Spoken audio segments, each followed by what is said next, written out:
नमस्कार मित्रों, मेरे इस चैनल पर आप सभी लोगों का हार्दिक अभिनंदन। आज मैं आप लोगों को पूजा में किन किन सावधानियों को हम ध्यान में रखें जिससे हमारी पूजा सुचारू रूप से हो, सही ढंग से हो और हम सुखद जीवन व्यतीत कर सकें। तो इसमें मित्रों कुछ ऐसी सावधानियां हैं जिनको हमें ध्यान में रखना ही चाहिए। तो मैं इस संबंध में आप लोगों को बताने वाली हूँ, ध्यान से सुनिए। एक घर में दो शिवलिंग नहीं होना चाहिए, एक घर में दो शिवलिंग नहीं होना चाहिए, और 3 गणेश जी की मूर्ति भी नहीं होनी चाहिए, और 2 शंख भी नहीं होना चाहिए, और सूर्य भगवान की 2 प्रतिमाएं नहीं होनी चाहिए, 2 शालिग्राम भी नहीं होने चाहिए, और 3 दुर्गा माता की मूर्ति भी नहीं होनी चाहिए। दुर्गा माता की 3 मूर्ति नहीं होनी चाहिए। इससे घर में अशांति रहती है। अगर हम इस तरह से कुछ काम कर रहे हैं, पूजा कर रहे हैं, तो घर में शांति नहीं रहेगी, कलह का वातावरण रहेगा, सब दुखी रहेंगे। इसलिए इन चीज़ों का ध्यान रखना है। और प्रतिमा जो होती है उनको चल अवस्था में ही प्रतिष्ठित करना चाहिए। उनकी मतलब प्राण प्रतिष्ठा की कोई ऐसी ज़रूरत नहीं होती है मित्रों। घर में गणेश जी की मूर्ति एक से अधिक हो तो कोई बात नहीं, लेकिन पूजा सिर्फ एक गणेश जी की ही करनी चाहिए। और गणेश जी को दुर्वा घास जो होती है वो बहुत प्रिय होती है मित्रों।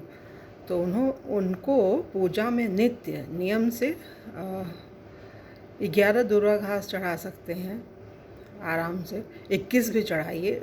कम हो तो कम से कम अष्टविनायक हैं, 8 दुर्वा ऐसे करके उसको कलावे में, लाल रंग का कलावा होता है उसमें बांध करके चढ़ाइए, तो बहुत अच्छा लगता है, भगवान जी को खुश होते हैं। और गणेश जी की दिशा और दुर्गा माता की दिशा जो है वो क्या होती है, वो तो इनका जो है मुंह, गणेश जी को उत्तर दिशा में रखिए, दुर्गा जी को, माँ काली जी को, और उनका मुंह जो है दक्षिण की तरफ होना चाहिए मित्रों। तो ये बहुत शुभ माना जाता है। और श्वेतार्क में जो है गणेश जी का वास बताया जाता है, वो जो मदार कहते हैं जिसको, आँख, अकवन, तो वो श्वेतार्क जो होता है, एक लाल रंग का भी होता है, वो शंकर भगवान को चढ़ता है। और जो सफ़ेद रंग का वो आँख होता है वो गणेश जी को बहुत प्रिय है, तो वो पूजा में उनको चढ़ाया जा सकता है।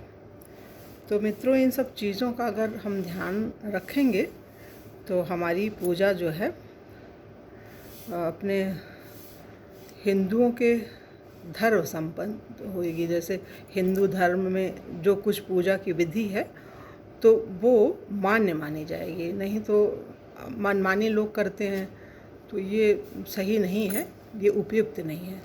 तो इसलिए इन चीज़ों का ध्यान रखना ही पड़ेगा। तो ये ध्यान रखेंगे तो घर में सुख शांति की प्राप्ति होगी।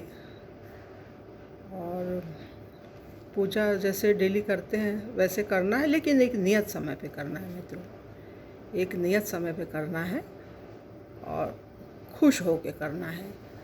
और कोशिश करिए कि दोनों टाइम हो, एक टाइम तो करना ही करना है, और शाम को भी ना कुछ ज़्यादा हो सके तो कम से कम धूप दीप इतना कर दीजिए, नैवेद्य चढ़ा दीजिए तो बहुत अच्छी बात है, आरती कर दीजिए तो और अच्छी बात है।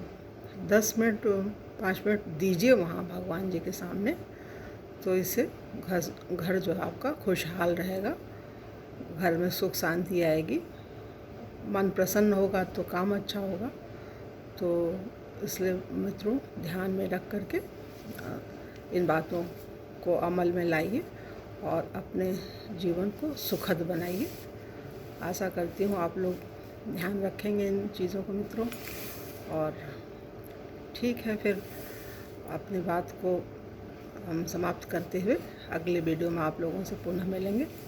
तब तक के लिए जय हिंद, जय भारत, जय माता की। ओम शांति, ओम शांति, ओम।